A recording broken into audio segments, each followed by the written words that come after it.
everyone. Today I shall be started a new chapter calculus. आज हम लोग जो चैप्टर चालू करेंगे उसका नाम है कैलकुलस। और कैलकुलस स्टार्ट करने से पहले मैं अपने बारे में आप लोगों को ब्रीफ इंट्रोडक्शन दे देता हूँ। I am Mrityunjay Jha. I have a 5 to 6 year experiences of mathematics for class 9 to 10th and for class 11 to 12th JEE Foundation. Also today I shall be started a new chapter calculus. Firstly calculus क्या है और क्यों important है calculus, इसके बारे में हम आज इस क्लास में पढ़ेंगे।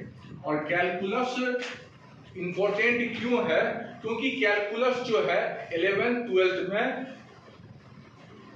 एंड 12th में 11th में आपको ब्रीफ में दिया हुआ है, 11th में आपको ब्रीफ दिया हुआ है, बट 12th में इसका वेट जो है मोर देन 40% है।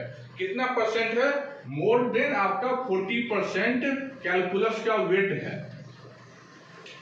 और कैलकुलस पढ़ने से पहले आप लोगों को अलजेब्रा का नॉलेज होना चाहिए, ट्रिग्नोमेट्री का नॉलेज होना चाहिए, इनवर्स ट्रिग्नोमेट्री का नॉलेज होना चाहिए, लोगरिथम फंक्शन का होना चाहिए एंड एक्सपोनेंशियल फंक्शन का भी नॉलेज होना चाहिए। तो कैलकुलस जो होता है, how many types of the calculus are divided. Calculus को 3 पार्ट्स में डिवाइड किया गया है। कितने पार्ट्स में डिवाइड किया गया है? 3 पार्ट्स में कैलकुलस को हम लोग डिवाइड किए हैं। पहला होता है डिफरेंशिएशन। क्या होता है पहला? डिफरेंशिएशन। एंड सेकेंड वन क्या होता है? Integration. Second one integration. And third one क्या होता है? Differentiation equation. Differential equation. Calculus जो है आपके क्लास 12th में कितने पार्ट में डिवाइड किया गया है? 3 पार्ट्स में, differentiation, integration and differential equation. अब डिफरेंशिएशन क्या होता है? सबसे पहला क्वेश्चन आपके मन में आता होगा कि सर आप तो कैलकुलस के बारे में बता दिए हैं, कैलकुलस को 3 पार्ट में डिवाइड किया गया है, लेकिन डिफरेंशिएशन क्या होता है ये तो आप बताए नहीं हैं। बिल्कुल आपको बता रहे हैं डिफरेंशिएशन क्या होता है। डिफरेंशिएशन जानने से पहले हम लोग डेरिवेटिव पहले समझेंगे। डेरिवेटिव क्या होता है? डेरिवेटिव क्या होता है? डेरिवेटिव क्या होता है इसके बारे में जानेंगे। तो डेरिवेटिव जानने से पहले मैं आपको आई plot one graph of the y equal to fx. I plot one graph y equal to fx. Horizontal line x dash and vertical line will be y dash. Any doubt? अगर आप लोगों को कोई भी डाउट है तो पूछ लेना है, हैंड को रेज करके, बैठे बैठे नहीं पूछना है, हैंड को रेज करके आपको डाउट पूछना है। तो डेरिवेटिव में क्या हो जाएगा? डेरिवेटिव आपका ये क्या हो जाता है? y equal to F X का ग्राफ है। ये क्या है? y equal to F X का ग्राफ है यहाँ पे। अब इसका डिफिनीशन क्या होता है? Rate of change of y with respect to x equal to dy by dx.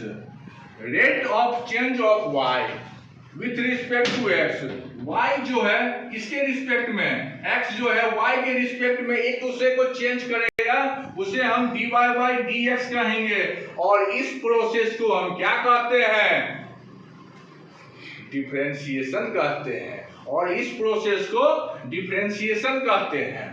अब डिफरेंशिएशन जो होता है बेसिकली 2 टाइप्स का होता है। एक होता है आपका अलजेब्रा के तरीके से, और दूसरा होता है ज्योमेट्रिकली होता है, ज्योमेट्रिक तरीके से। ज्योमेट्रिकली होता है। ये जो होता है rate of change of Y with respect to X, ये अलजेब्रा के तरीके से होता है। किसके तरीके, मेथड से, अलजेब्रिक वे से होता है। अब सर ज्योमेट्रिकली वे से क्या होता है, तो उसका भी बता देते हैं।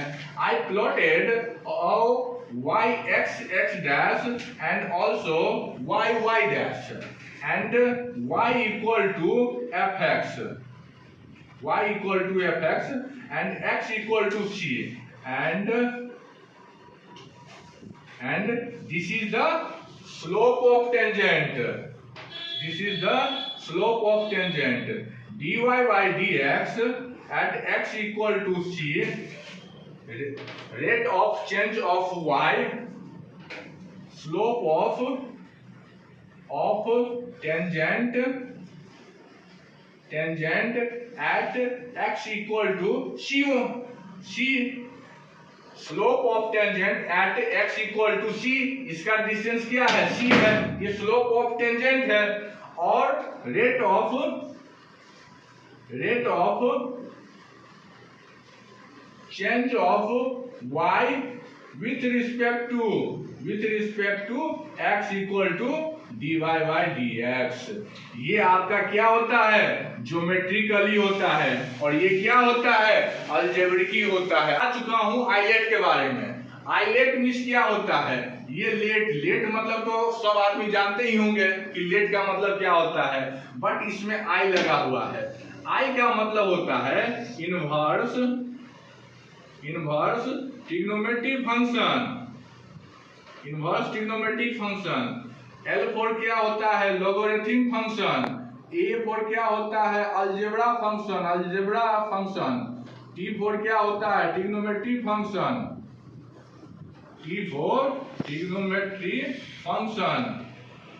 एंड ऑल्सो E फॉर क्या होता है, एक्सपोनेंशियल फंक्शन। फिर से सुनिए, I for inverse trigonometric function, L for logarithm function, A for algebraic function, also T for trigonometric function, then E for exponential function। अब आपको जो इनवर्स ट्रिग्नोमेट्रिक फंक्शन आप चैप्टर नंबर 2 में आप ऑलरेडी पढ़ चुके हो, और इसके बारे में आपको ग्राफ भी हम बता चुके हैं। लॉगरिथम फंक्शन भी आपको क्लास 11 में पढ़ा चुके हैं, अलजेब्रा फंक्शन भी पढ़ा चुके हैं, ट्रिग्नोमेट्रिक फंक्शन भी आपको हम पढ़ा चुके हैं, और एक्सपोनेंशियल फंक्शन भी पढ़ा चुके हैं, और सबका ग्राफ आपको हम बता चुके हैं। अगर नहीं आता है ग्राफ तो आप फिर से हमसे पूछिए, मैं आपको फिर से बता दूंगा, लेकिन जो आता है उसको फिर से रिकॉल करना है ताकि और आपको याद आ जाए। तो आपको अब चलते हैं अलजेब्रा में। अलजेब्रिक फंक्शन क्या क्या होता है,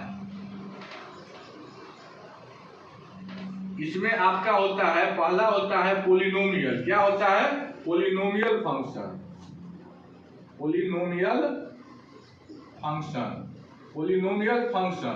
मैं आपको कुछ बता देता हूं। पोलिनोमियल फंक्शन में देखिए, आप लोग जानते हैं कि क्या होता है, a0 plus a1x plus a2x square and add a2x a3x cube plus dot dot dot an x to the power n और a इक्वल टू नॉट 0।